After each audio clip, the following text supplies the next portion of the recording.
Astaghfirullah. Assalamualaikum warahmatullahi wabarakatuh. Waalaikumsalam warahmatullahi wabarakatuh. Alhamdulillahi wassalatu wassalamu ala rasulillah wa ala alihi wa sahbihi wa mawalah wa la hawla wa la quwata illa billahi wa ba'du. Segala puja dan puji hanya milik Allah Jalla fi'ula, yang telah banyak melimpahkan nikmat kepada kita semuanya, terutama nikmat di pagi hari ini kita bisa bertalabul ilmi lewat Kiswah Media.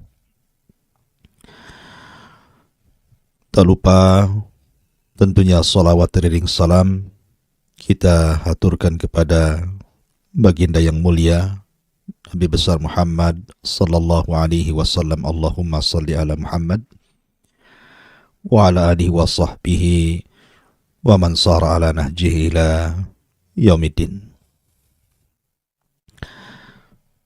Ma'asyiral muslimin wal muslimat di manapun Anda berada, tema di pagi hari ini kita akan membahas tentang kisah pembunuh pertama yang terjadi di alam semesta. Pelajaran dan ibrah yang kita akan petik dari kisah ini. Kisah ini saya ambil dari surah Al-Maidah ayat 27 sampai 31. Allah Subhanahu wa taala berfirman, A'udzu billahi minasyaitonir rajim. Bismillahirrahmanirrahim. Watlu 'alaihim naba abnai Adam bil haqq. Idh qarraba qurbanan fatuqabbala min ahadihima wa lam yutaqabbal min al-akhar. Qala la aqtulannaka qala innama yataqabbalu Allahu minal muttaqin. La in basatta ilayya yadaka litaqtulani ma ana bibasiti yadiya ilayka liaqtulak. Inni akhafu Allah rabbal alamin. Inni uridu an tabu'a bi ithmi wa ithmika fatakuna min ashabin nar wa dhalika jazaa'u zalimin. Allah Subhanahu wa taala berfirman, bacakan kepada mereka wahai Muhammad. Di sini Allah Subhanahu wa taala memerintahkan Nabi kita yang mulia alaihi salatu wassalam untuk mengkisahkan kisah ini kepada kita. Sekalipun kisah ini bicara tentang umat sebelum kita, putra-putra Adam alaihi salatu wassalam, maka dalam kajian usul tafsir, al-ibratu bi umumil lafdi la bi khususis sabab. Sebuah pelajaran, petikan-petikan berharga dari sebuah pelajaran ayat-ayat dalam Al-Quran itu bukan karena sebab turunnya atau siapa pelakunya, tetapi umumnya lafad yang kemudian menjadi sebuah ibrah pelajaran bagi kita semuanya. Bacakan wahai Muhammad kepada mereka tentang kisah dua putra Adam alaihi salatu wassalam. Ma'asyiral muslimin yang dimuliakan Allah Subhanahu wa taala, kita tahu bahwa ketika Nabi Allah Adam alaihi salatu wassalam bersama pasangannya Hawa bermaksiat kepada Allah Subhanahu wa taala di sorga dengan memakan buah larangan karena sebuah hikmah yang Allah kehendaki, maka akhirnya keduanya kemudian diturunkan dari sorga ke bumi. Qulnah bitu minha jami'ah, keluar kalian dari sorga ini, kuletakkan kalian berdua di bumi. Tentu ibrahnya, pelajarannya, karena memang Adam alaihi salatu wassalam manusia sama dengan kita karena dia bapak kita. di mana Allah Subhanahu wa taala mentakdirkan Adam juga harus mati sama dengan kita. Kullu nafsin dha'iqatul maut. Setiap jiwa itu pasti mati. Sementara orang-orang yang masuk ke dalam sorga, tidak ada kematian bagi mereka. Allah Subhanahu wa taala berfirman, Innal ladzina amanu wa amilus salihat, orang-orang yang beriman dan juga beramal saleh, maka lahumul jannah, bagi mereka sorga, khalidina fiha, akan dikekalkan di dalamnya. Sehingga ketika kemudian Allah Subhanahu wa taala mengatakan dalam ayat yang lain, kullu nafsin dha'iqatul maut, setiap jiwa itu pasti mati, maka di antara hikmah diturunkan Adam alaihi salatu wassalam dari sorga ke bumi, karena Adam harus mengalami kematian. Tetapi sebelum Allah Subhanahu wa taala takdirkan Adam itu mengalami kematian, maka Allah Subhanahu wa taala takdirkan dari sulbi Adam, lahir anak keturunannya, tentunya untuk meneruskan generasi Adam alaihi salatu wassalam. Dan itu Allah firmankan dalam Al-Quran bahwa Adam itu ja'ilun fil ardi khalifah, akan dijadikan khalifah di permukaan bumi. Maksud khalifah di sini artinya makhluk yang bergenerasi, yakhluqu ba'duhu ba'da, di mana ketika generasi ini hancur, maka akan datang generasi berikutnya sebagai penerusnya. Maka Adam alaihi salatu wassalam dikaruniai keturunan yang banyak. Maka istrinya Hawa alaihassalam apabila melahirkan, dikisahkan bahwa melahirkan sebanyak 20 kali. Subhanallah, setiap melahirkan Allah Subhanahu wa taala takdirkan selalu kembar, ada kembarannya. Maka seluruh putra-putri Adam itu jumlahnya 40 orang. Tapi walaupun demikian, di dalam Al-Quran tidak semua dikisahkan putra-putra Adam ataupun putri-putri Adam. Hanya beberapa orang saja. Salah satunya adalah kisah Qabil, kisah Habil, kisah Nabi Allah Syith dalam hadis-hadis Nabi SAW, dan tidak banyak dikisahkan putra-putra yang lainnya. Lah, dalam ayat ini Allah Subhanahu wa taala mengkisahkan tentang kisah Qabil dan Habil. Dan kita tahu bahwa Qabil adalah anak pertama dari Adam alaihi salatu wassalam, dengan dalil bahwa Nabi sallallahu alaihi wasallam bersabda, "Ma min nafsin tuqtalu zulman ila yaumil qiyamati illa kanat ala ibni Adamil awal." Maka siapapun jiwanya yang dibunuh secara zalim sampai hari kiamat, kecuali dosanya akan ditanggung kepada putra Adam yang pertama. Dari sini menunjukkan bahwa Qabil adalah putra Adam yang pertama, yang paling sulung. Kemudian Habil adiknya. Lah, sunnatullah, di mana Adam alaihi salatu wassalam kemudian diperintahkan Allah Subhanahu wa taala agar menikahkan putra-putrinya dengan cara bersilang, di mana kembaran Qabil menikah dengan kembaran Habil dan begitu juga sebaliknya. Tetapi syaitan yang sudah lama menunggu-nunggu untuk menggoda, menghancurkan anak Adam, ada kesempatan. Dia datang kepada Qabil, memberikan waswas syaitan dan mengatakan, "Ya Qabil, jangan kau terima tawaran ayahmu itu. Tidakkah kau melihat pasangan Habil itu tidak lebih cantik dibandingkan pasangan yang ada pada dirimu?" Akhirnya kemudian waswas syaitan masuk ke dalam hati Qabil. Dari situ Qabil mulai, dia tidak tenang. Maka ketika kemudian Adam alaihi salatu wassalam betul-betul menyampaikan perintah Allah agar keduanya, Qabil dan Habil itu menikah dengan cara silang, disinilah Qabil menolak. Tetapi Adam alaihi salatu wassalam berusaha untuk melembutkan hati Qabil. Dia berdoa kepada Allah Subhanahu wa taala untuk dicarikan solusi jalan keluar. Bagaimana caranya supaya putra-putranya mau tunduk dengan syariatnya, dengan perintah Allah Subhanahu wa taala. Dari sini kemudian Allah Subhanahu wa taala mengatakan, "Idz qarraba qurbanan fatukubbila min ahadihima wa lam yutaqabbal minal akhar."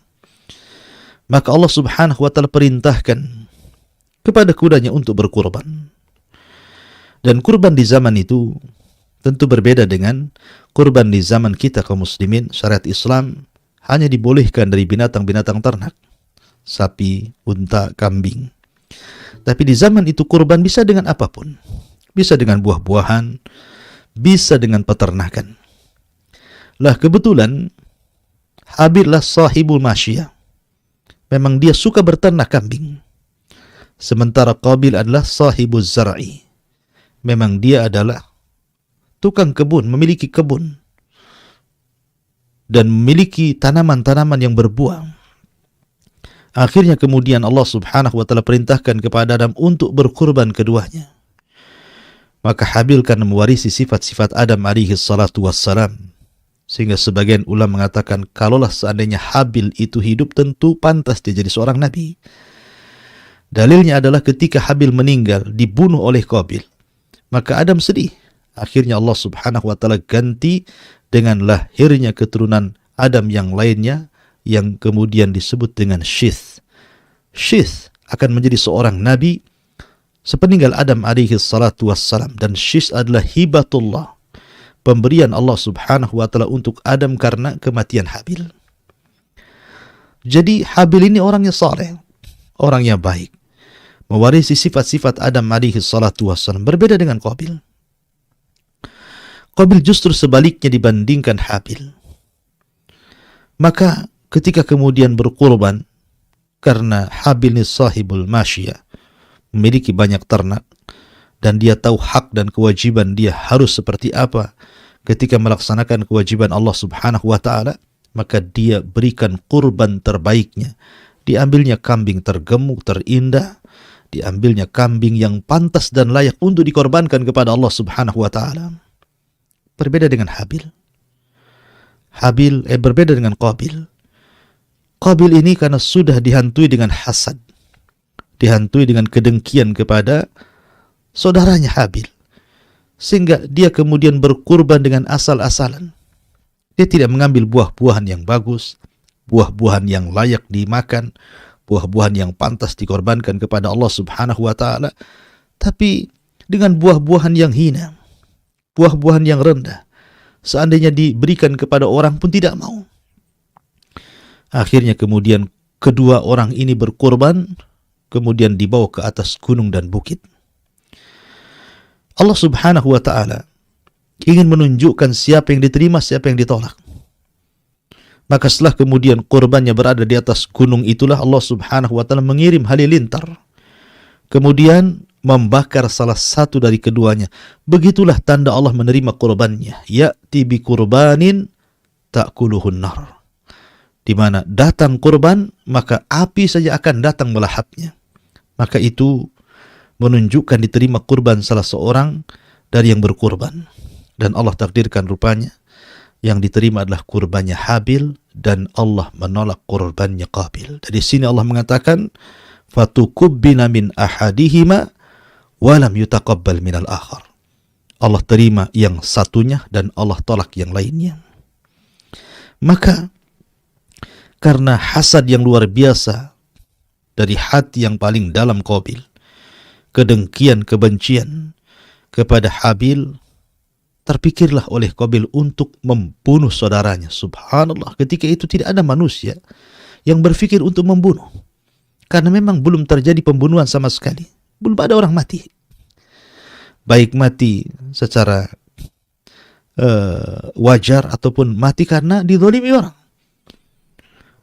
Qabil inilah yang pertama kali terpikir untuk membunuh. Karena waswas syaitan, godaan iblis. Maka dia pun ketika kurbannya sudah tidak diterima Allah Subhanahu wa taala, naik pitam kemudian mulai mengancam dan mengatakan, qala la aqtulannak. Saya akan bunuh kamu hai Habil. Sekali lagi, Habil ini orangnya lembut, orangnya saleh, takwa. Makanya Allah Subhanahu wa taala kemudian menerima kurbannya. Maka Qabil hanya dengan kelembutan mengatakan kepada abangnya Qabil, Habil ini dengan kelembutannya mengatakan kepada abangnya Qabil, qala innama yataqabbalullahu minal muttaqin. Wahai Qabil, sesungguhnya Allah Subhanahu wa taala hanya menerima kurbannya dari hati-hati yang takwa, dari orang-orang yang takwa. Jadi dari sini menunjukkan bahwa bukan kurban itu dilihat dari zahirnya. Apa yang Anda kurbankan bukan hanya sebatas itu, tapi lebih daripada itu. Kurban itu harus datang dari hati yang ikhlas. La yanalallah luhumuha wala dima'uha walakin yanaluhu taqwa minkum. Tidak akan sampai darah dan daging kurban kalian, tapi yang akan sampai kepada Allah Subhanahu wa ta'ala adalah ketakwaannya. Itulah yang kemudian mendorong Habil dengan ketakwaannya mempersiapkan kurban terbaik kepada Allah Subhanahu wa ta'ala, dan akhirnya Allah terima kurbannya, sementara Allah tolak kurbannya Qabil. Kemudian, apakah kemudian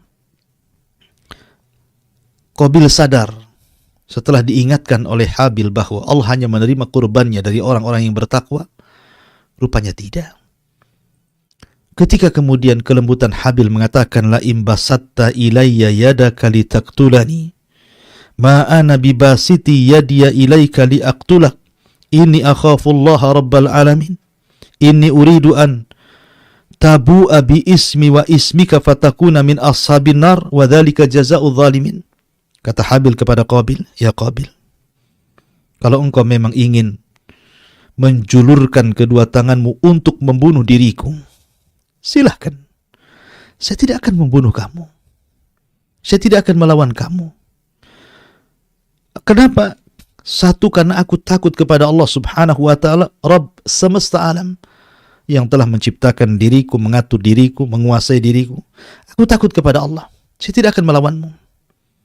Yang kedua, kalau engkau juga nekat hendak membunuhku, dan aku tidak akan membunuhmu sengaja. Aku ingin kumpulkan dosa-dosa yang pernah kulakukan, agar kugabungkan dosaku dengan dosamu, supaya kamu menjadi penghuni neraka. Dan itu balasan bagi orang-orang yang zalim. Dari sini Habil mengingatkan Qabil, menasihati dengan kelembutannya. Tapi apa jawaban Qabil? Tetap dia berkeinginan untuk membunuh saudaranya. Fatawwa'at lahu nafsuhu qatla akhi faqatalahu fa asbaha minal khasirin. Maka jiwa Qabil mendorong untuk berniat membunuh saudaranya Habil. Jadi suatu ketika, karena syariat ini tidak diterima oleh Qabil, kemudian Qabil sudah disarangi dengan sifat hasad, dengki, dan di sini menunjukkan bahayanya hasad, bisa mengantarkan orang membunuh manusia. Ya. Maka akhirnya ketika suatu ketika Adam alaihi salatu wassalam kehilangan Habil, mencari-cari di mana Habil, sudah sore kok tidak balik, maka dia perintahkan Qabil untuk mencari saudaranya. Di sini kesempatan terjadi.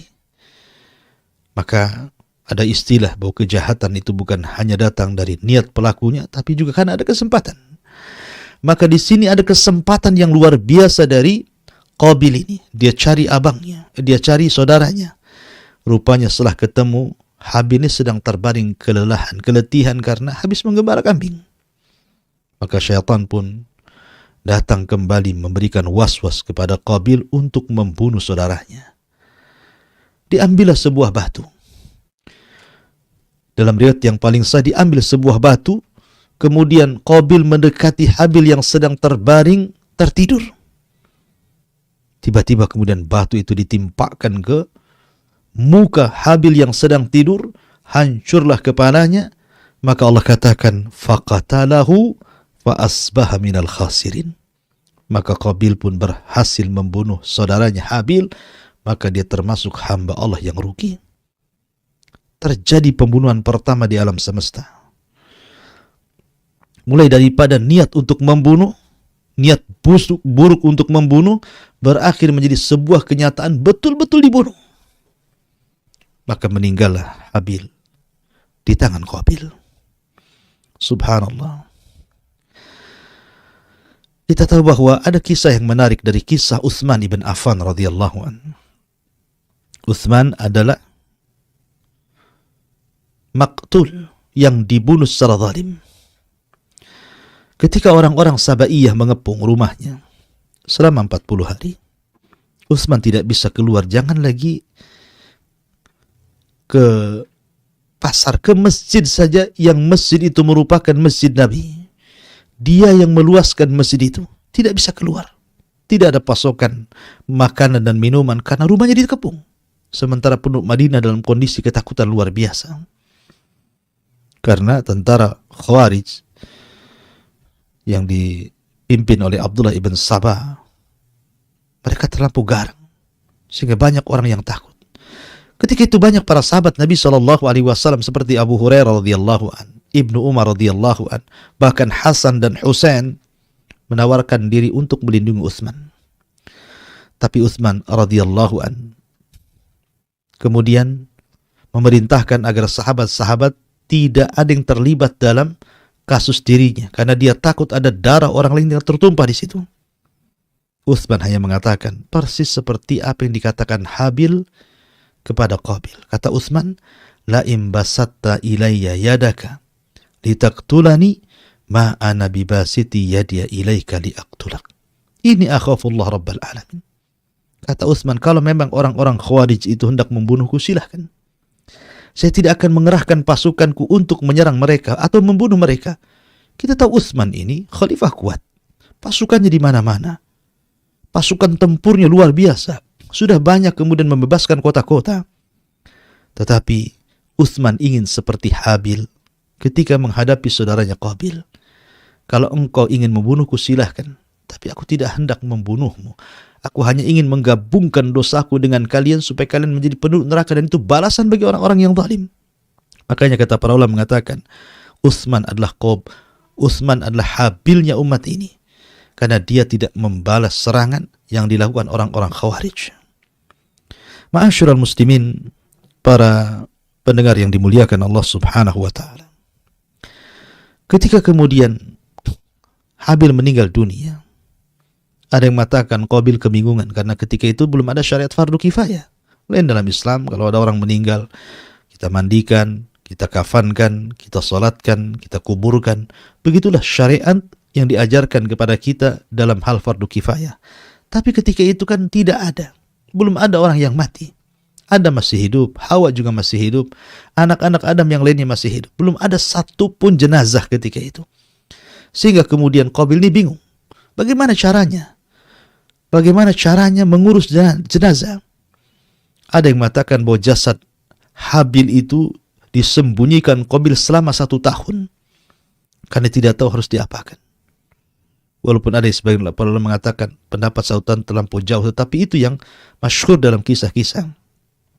Akhirnya Qabil pun diilhamkan ketika melihat ada burung gagak. Ada burung gagak sedang berkelahi dengan temannya. Akhirnya kemudian satu burung ini berhasil membunuh burung yang lainnya.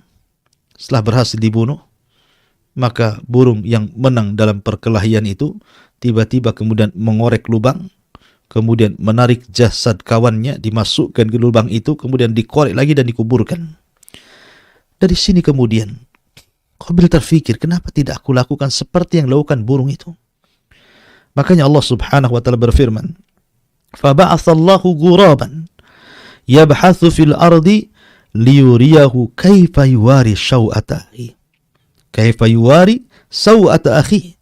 Qala ya wailata a'jaztu an akuna mithla hadzal ghurab fa uwariya sawata akhi fa asbaha minan nadimin.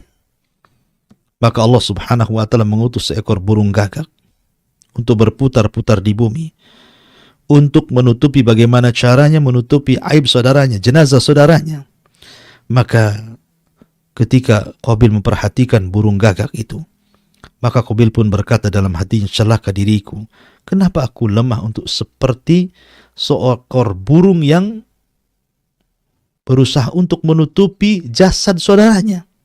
Maka ketika itu Qabil pun merasa menyesal. Bukan menyesal karena sudah membunuh, subhanallah.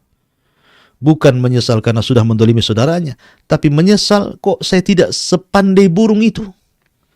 Ya, burung itu saja pandai bagaimana cara memperlakukan jenazah. Tapi dia menyesal bukan karena membunuh, subhanallah. Itulah hasad kalau sudah menguasai hati orang. Maka tidak ada penyesalan sama sekali. Maka kenapa dosa membunuh itu nanti saya akan jelaskan. Sangat bahaya sekali. Ya. Ma'asyiral muslimin yang dimuliakan Allah subhanahu wa ta'ala. Inilah kisah singkat pembunuh pertama di alam semesta ini. Baik, kita akan petik faedah dari kisah ini. Apa yang kita bisa ambil? Yang pertama, huturatul hasad. Bahayanya hasad. Bagaimana hasad ini penyakit pertama di langit. Hasadnya iblis kepada Adam. Dan bagaimana pula hasad ini penyakit pertama di bumi. Hasadnya Qabil kepada Habil yang berujung dengan pembunuhan. Dan hasad ini adalah kebiasaan orang-orang Yahudi. Ketika orang-orang Yahudi menanti-nanti akan lahir seorang nabi dan rasul di akhir zaman, dan itu sudah tertera dalam kitab-kitab mereka. Bahkan mereka lebih hafal kisah nabi yang akan muncul dibandingkan anak-anak mereka. Ya'rifunahu kama ya'rifuna abna'ahum. Mereka mengenal nabi yang akan muncul dibandingkan anak-anak mereka sendiri. Tapi ketika Allah subhanahu wa ta'ala munculkan Rasul sallallahu alaihi wasallam, mereka pun hasad. Kenapa pula nabi itu datang dari orang Arab dan bukan dari Bani Israel? Maka mulailah mereka memainkan hasad, makarnya kepada Nabi sallallahu alaihi wasallam. Dan ingat, hasad pun salah satu dari penolak hidayah. Abu Jahal, Fir'aunnya umat ini, ketika berbincang dengan Akhnas ibn Syurek, kata Akhnas, ya Aba Jahlin, bagaimana pendapatmu tentang Muhammad itu?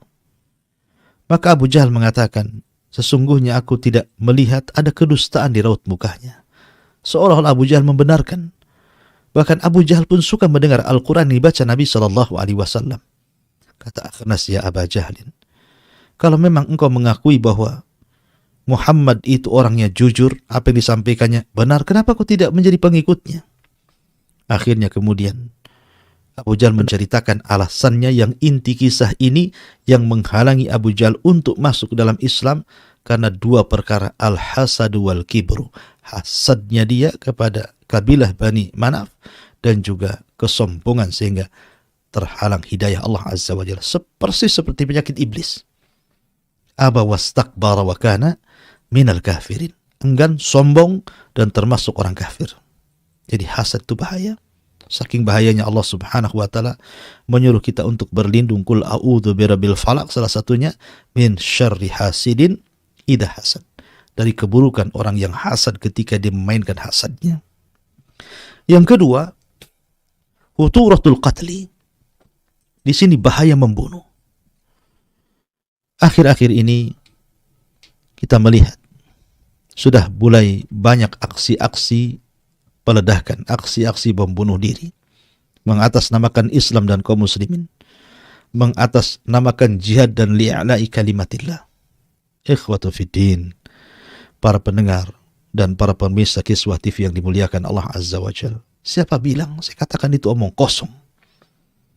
Karena kalau mereka mengatasnamakan jihad, jihad itu ada dhawabitnya, ada syarat-syaratnya. Pertama, niat jihad itu betul-betul karena meninggikan kalimat Allah. Yang kedua, ada izin dari pemerintah. Yang ketiga, orang yang diperanginya tidak ada ahdun, perjanjian. Dan yang lebih penting lagi adalah idznul walidain. Harus ada izin dari orang tua. Ternyata kasus-kasus peledakan-peledakan yang dilakukan oleh segelintir orang, kemudian betul-betul mereka meledakkan diri, kemudian menulis surat wasiat meminta maaf kepada orang tuanya. Rupanya orang tuanya tidak tahu kalau anaknya satu di antara orang-orang yang terjaring dalam teroris itu. Tidak tahu. Padahal di zaman Nabi SAW ada anak muda berjalan dari Son'a menuju Madinah hanya untuk bergabung jihad bersama Nabi SAW. Jihad adalah perkara yang merupakan sanamul Islam. Amalan tertinggi dalam Islam, orang yang mati dalam jihad mati syahid, yadkhulunal jannah bighairi hisab, masuk surga tanpa hisab. Tapi Nabi SAW mengatakan kepada anak muda yang mengatakan al-hikni bil jihad, Rasul libatkan aku dalam jihad. Rasul tidak bertanya tentang skillnya. Rasul tidak katakan kau bisa apa.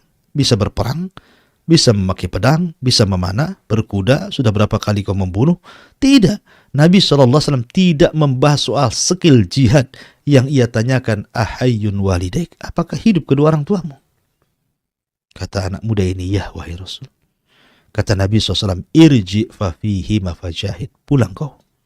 Kembali ke Yaman.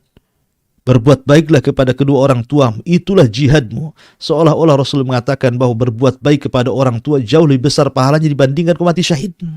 Karena sama-sama jihad. Buatlah kedua orang tuamu tertawa sebagaimana kau sudah membuat mereka menangis. Berapa banyak orang tua yang menangis ketika mendengar anaknya rupanya salah satu daripada anggota orang-orang yang terlibat dalam teroris. Anda ini sedang jihad atau sedang bunuh diri? Anda sedang jihad atau sedang membunuh orang lain?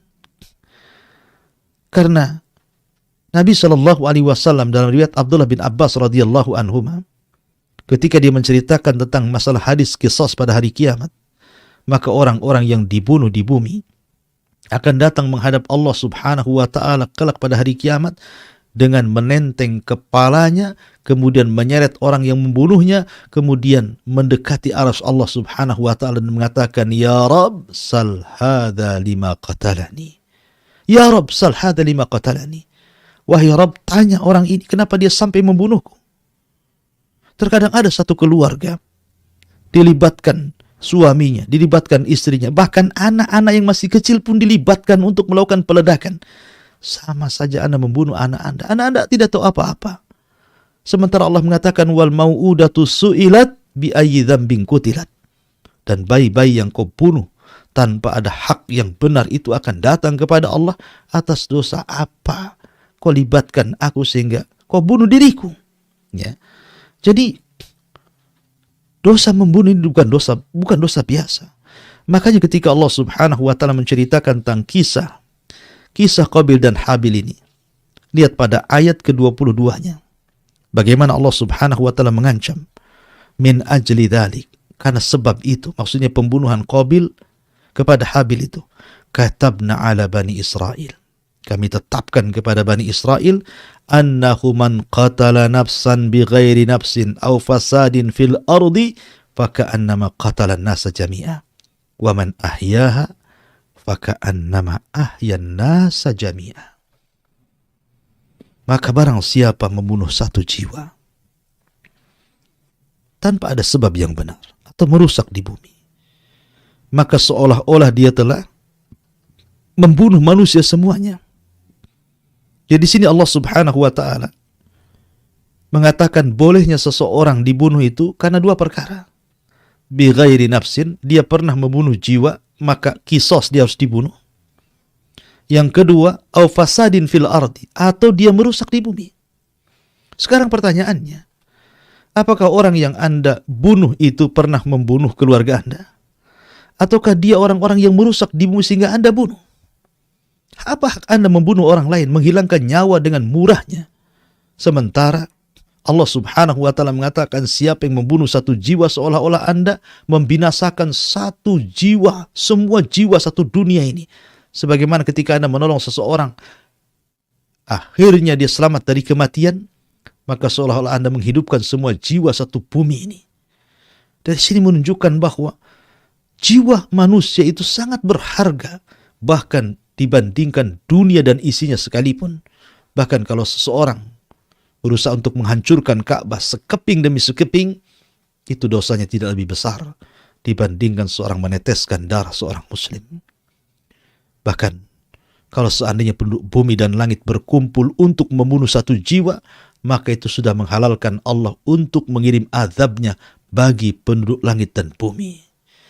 Ma'asyiral muslimin yang dimuliakan Allah Azza wa Jalla, lihat bagaimana din ini dinur rahmah, agama ini agama rahmat. Jangan lagi membunuh. Seandainya seorang membawa senjata, menodongkan senjata kepada saudaranya, menakut-nakuti saja, baik menakut-nakuti secara serius ataupun main-main, maka malaikat akan datang melaknatnya sampai dia letakkan senjatanya. Sehingga Rasul mengatakan, man hamala silah falaysa minna.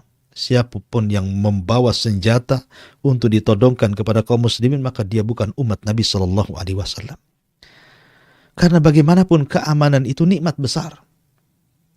Karena kalau kita lihat aksi-aksi pembunuhan, membunuh diri, membunuh orang lain, itu mencabik keamanan negara. Karena negara akan merasa sudah tidak ada aman lagi dan akan mempengaruhi segalanya. Makanya kenapa kemudian Allah Subhanahu wa taala menyebutkan bahwa nikmat amanlah nikmat terbesar bagi orang-orang Quraisy, wa amanahum min khauf. Dan Allah berikan keamanan kepada mereka dari rasa takut. Dan aksi teroris ini mencabik betul-betul keamanan negeri. Orang dibuat takut. Bayangkan dosa yang akan Anda terima dari manusia-manusia yang ketakutan dengan Anda itu. Apakah aksi Anda ini kemudian menjadikan Islam jaya dan merobohkan orang-orang kafir? Nyatanya tidak. Makanya Syekhul Islam Ibnu Taimiyah mengatakan, la lil islami nasaru wala lil kuffari kasaru. Aksi Anda itu tidak membuat Islam jaya, bahkan tidak membuat orang kafir runtuh. Tidak ada pengaruh sama sekali. Yang ada citra Islam akhirnya buruk gara-gara perbuatan Anda. Islam dicap radikal, Islam dicap teroris, Islam dicap agama keras, dan begitu seterusnya. Menghalangi orang masuk hidayah Islam karena takut dengan Islam. Siapapun yang melakukan pembunuhan, maka dosanya akan ditanggung oleh Qabil sampai kiamat, dibangkitkan karena dia orang yang pertama kali memberikan contoh pembunuhan pertama di alam semesta ini. Mudah-mudahan kajian singkat di pagi hari ini mendapatkan ibrah dan pelajaran bagi kita semuanya. Akhirnya saya kembalikan ke moderator, falyatafaddal mashkur. Insyaallah, jazakumullah khairan Ustadz atas penyampaian materi di pagi hari ini. Dan kita masuk di sesi tanya jawab. Bagi Anda yang ingin bergabung secara langsung di sesi interaktif ini, Anda dapat menghubungi kami di nomor 0812 6873 3202. Dan kita bacakan pertanyaan yang telah masuk di WhatsApp Kiswah TV. Assalamualaikum warahmatullahi wabarakatuh, Ustaz. Waalaikumsalam. Apakah orang yang mengharapkan mati syahid, dia akan diberi karomah mati syahid saat kematiannya tiba, seperti dapat memberi syafaat, dinikahkan dengan 72 bidadari? Mohon penjelasannya, Ustaz. Iya. Tentang pahala orang yang mati syahid. Tapi perlu Anda dudukkan bahwa menjadi orang yang mati syahid, betul-betul dia mati syahid karena meninggal di peperangan, perang secara syar'i, bukan meninggal syahid karena pengakuan dirinya atau orang-orang yang sepaham dengan dia. Karena untuk mati syahid itu kan ada tawabitnya, ada aturan-aturannya. Sebagaimana jihad juga ada aturan-aturannya. Ya. Tapi kalau seandainya benar sudah mengikuti dhawabit syar'i, aturan-aturan syar'i, syarat-syarat jihadnya sudah dipenuhi, seperti yang dilakukan Nabi SAW dan para sahabatnya, ya. Kemudian betul-betul Anda meninggal di atas kesyahidan, maka orang yang mati syahid ini pahalanya besar, sangat besar sekali, selain masuk surga tanpa hisab. Lebih daripada itu, Nabi SAW pernah bersabda, Ra'sul amri al-Islam, wa amuduhu salah, wa dhirwatus sanamihil jihadu fi sabilillah. Pokok urusan hidup manusia itu Islam. Kemudian, tiangnya adalah salat, dan amalan tertingginya adalah jihad. Jadi jihad itu amalan tertinggi. Karena jihad itu perkara yang sangat berat, yang tidak semua orang mampu melakukannya. Makanya Allah mengatakan, kutiba alaikum al-qital wa huwa kurhul lakum. Diwajibkan kepada kalian untuk qital, untuk perang, dan itu sesuatu yang dibenci. Makanya lihat dalam kasus ketika Talut melawan Jalut. Dari sekian ribu akhirnya satu persatu kemudian tidak terlibat dalam jihad sehingga jumlahnya menjadi 314 orang saja. Tinggal orang-orang pilihan karena tidak semua ingin terlibat dalam jihad. Makanya wajar tidak semua orang itu diberikan keberanian oleh Allah Subhanahu wa taala. Tapi kalau orang diberikan keberanian oleh Allah Azza wa Jalla dan keberanian itu betul-betul kemudian diarahkan kepada sesuai yang syar'i, betul-betul melaksanakan jihad, bukan jihad-jihadan begitu kan, maka juga surganya surga-surgaan nantinya. Makanya kemudian jihad itu harus betul-betul jihad. Kalau dia betul-betul jihad, mengikuti dhawabit syar'i, mengikuti syurut-syurutnya, ya dia akan mendapat 100 pintu khusus bagi orang-orang mujahidin. Ketika Allah Subhanahu wa taala berfirman kepada para hafadhatul Quran, kepada orang-orang yang menghafalkan Quran, Iqra wartaq warattil kama kunta turattil fid dunya fa inna manzilataka inda akhiri ayatin taqra'uha, bacalah, naiklah, ambil tingkatan, tartilkan bacaan Quranmu karena akhir derajat dan tingkatanmu di sorga disesuaikan dengan tingkatan baca Quranmu di dunia. Kata Syekhul Islam Ibnu Taimiyah bahwa tingkatan sorga itu sejumlah ayat dalam Al-Quran. Lah dari sejumlah ayat dalam Al-Quran 6.500 kurang lebih tingkatan, ada 100 tingkatan yang khusus diberikan para mujahidin. Jadi dia memiliki tingkatan khusus. Allah khususkan tingkatan itu, menunjukkan nikmatnya bagi orang yang mati syahid. Makanya wajar di zaman para sahabat, walaupun sudah tua, sudah pincang sekalipun, mereka ingin mati syahid. Contoh, pamannya Abdullah ibn Haram. Abdullah ibn Haram ini sudah tua, sudah renta, tidak sanggup berjihad. Tapi karena tahu fadlul jihad, keutamaan jihad di jalan Allah Subhanahu wa taala, mati syahid, dia daftar untuk jihad di Uhud. Akhirnya dia orang yang pertama mati syahid. Amr bin Jamuh, pincang, tidak bisa jalan. Tapi karena ingin dia mati syahid, dia mendaftarkan diri sampai anak-anaknya mengatakan, ya Rasul, bapak kami pincang, tidak mungkin berjalan, tidak mungkin berjihad, ngayun pedang pun tidak bisa. Tapi karena masahnya, kekuatannya, semangatnya, akhirnya kemudian Amr bin Jamuh menjadi orang yang kedua yang mati syahid di perang Uhud setelah Abdullah ibn Haram. Jadi kecintaan orang kepada jihad luar biasa. Tapi sekali lagi bahwa jihad-jihad yang dilakukan hari ini, terutama untuk di negeri kita ini anak-anak muda, karena jarang biasanya para pelaku bom bunuh diri itu orang-orang yang sudah tua. Rata-rata anak-anak muda, persis seperti yang disabdakan Rasul, hudatsaul asnan, sufahaul ahlam, usianya muda-muda tapi jahil agama. Hanya modal semangat. Ingat, semangat saja tanpa ilmu itu tidak cukup. Semangat tanpa ilmu tidak cukup. Saya contohkan. Di zaman Nabi SAW, di zaman Bani Israel ada dua orang. Yang satu ahli ibadah, yang satu ahli maksiat. Yang ahli ibadah saking semangatnya ingin memberikan hidayah kepada yang ahli maksiat, setiap hari dinasihatinya. Tub ilallah, tub ilallah. Tobatlah kau kepada Allah. Tobatlah kau kepada Allah. Sampai akhirnya orang yang bermaksiat ini risih dengan nasihat ahli ibadah ini dan mengatakan, sudahlah kau, jangan terus menasihati aku. Apakah Allah sengaja mengutus kamu untuk menjadi rakib supaya aku diawasi 24 jam oleh kamu? Da'ni wa rabbi, biarkan aku dengan Tuhanku. Tetapi ahli ibadah ini dengan semangatnya terus saja mendakwai saudara yang ahli maksiat. Sampai di sini bagus. Tetapi tidak bagus ketika mulai kemudian dia memvonis saudaranya dengan vonis kafir. Dia mengatakan kepada saudaranya ketika sedang bermaksiat, kalau kau tidak bertobat kepada Allah, ingat Allah tidak akan mengampuni dosamu dan Allah tidak akan mengeluarkan kamu dari api neraka. Ini vonis, ini bahaya. Yang punya ampunan Allah, kenapa dia yang menentukan? Yang punya neraka Allah, kenapa dia pula yang menentukan? Tidak ada yang diampuni kecuali orang kafir, tidak ada yang keluar dari api neraka kecuali orang kafir. Berarti orang ini memvonis saudaranya kafir. Semangat tanpa ilmu mengkafirkan orang. Ketika kedua-duanya meninggal, Allah katakan kepada ahli maksiat, udhulul jannah bi rahmati, kau masuk surga dengan rahmatku. Dan Allah katakan kepada ahli ibadah, udhulun nar, masuklah kau ke dalam neraka karena engkau sudah bersumpah atas nama Allah melewati batas takdirku. Kata Abu Hurairah radhiyallahu an, satu kalimat menjungkir balikan dunia dan akhiratnya. Semangat tanpa ilmu mengkafir-kafirkan orang, menghalalkan darah kaum muslimin. Ini semangat apa? Jadi semangat itu harus dengan ilmu. Semangat jihad itu perlu. Tetapi jihad tanpa ilmu bukan jihad namanya, itu omong kosong namanya. Wallahu a'lam bishawab.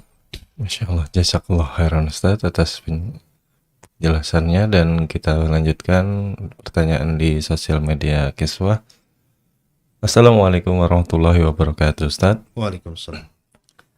Bagaimanakah membantah pemahaman orang-orang liberal yang menyebut bahwa berjenggot, celana cingkrang ataupun cadar adalah identik dengan teroris?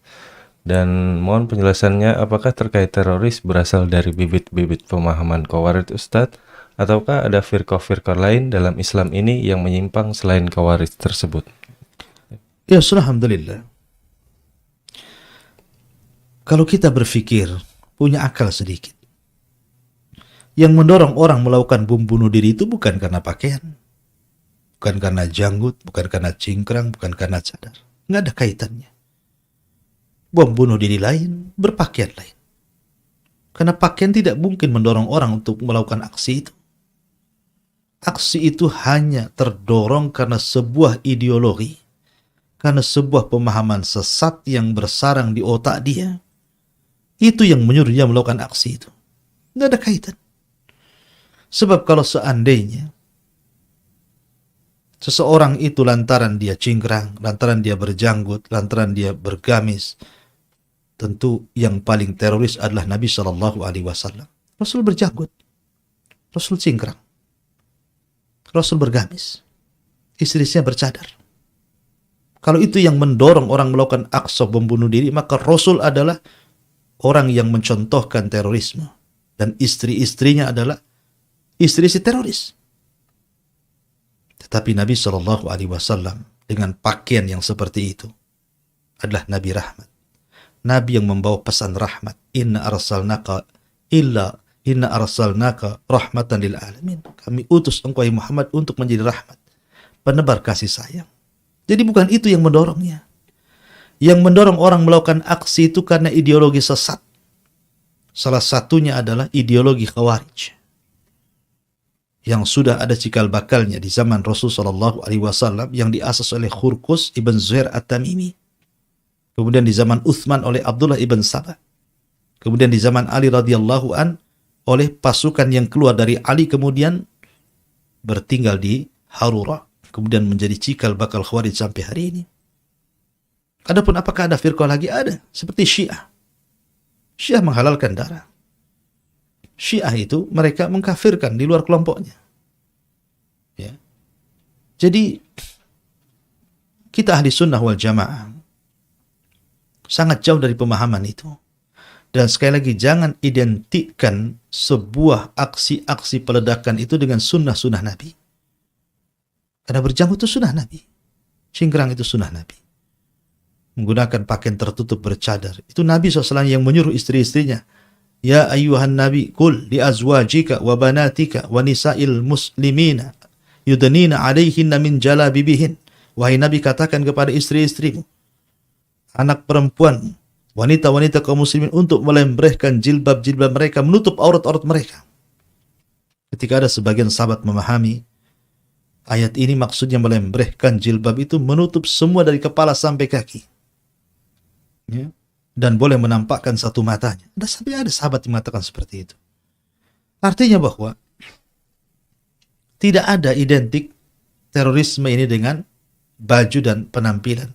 Karena banyak juga kita lihat orang-orang yang tertangkap dalam aksi-aksi terorisme itu mereka tidak berjanggut, mereka tidak bercadar. Ya, mereka pakai pakaian biasa terkadang. Jadi tidak bisa diidentikan sunnah Rasul dengan teroris tadi. Karena teroris itu dorongan ideologi, dorongan pemahaman yang sesat, akhirnya dia melakukan sebuah aksi-aksi bom bunuh diri. Dan yang sangat mempengaruhi ideologi adalah ideologinya Khawarij. Makanya sebenarnya kalau ingin memberantas teroris itu tidak cukup ditangkap, di penjara, dieksekusi, bunuh, tidak. Karena menghilangkan ideologi itu sesuatu yang sulit. Kalau menangkap orang, membunuh, selesai orangnya.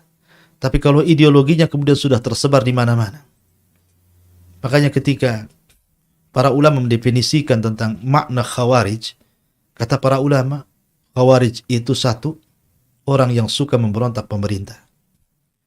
Dan memberontak pemerintah ini karena terbangun sebuah pemahaman yang disebut dengan takfir. Karena mengkafirkan di luar kelompoknya. Karena sudah terbangun pemahaman takfir, akhirnya berakhir dengan melakukan aksi-aksi menghalalkan darah kaum muslimin. Itulah Khawarij. Maka saya nasihatkan kepada Anda, siapapun yang punya pemahaman seperti ini, kembalilah ke jalan Allah Subhanahu wa Ta'ala. Tidak benar, tidak boleh seorang itu membunuh atau melakukan bom bunuh diri. Karena Allah akan membangkitkan orang-orang yang membunuh diri itu sebagaimana dia ketika mengalami kematiannya dengan cara apa. Wallahu a'lam. Jazakallah khairan Ustaz atas penjelasannya.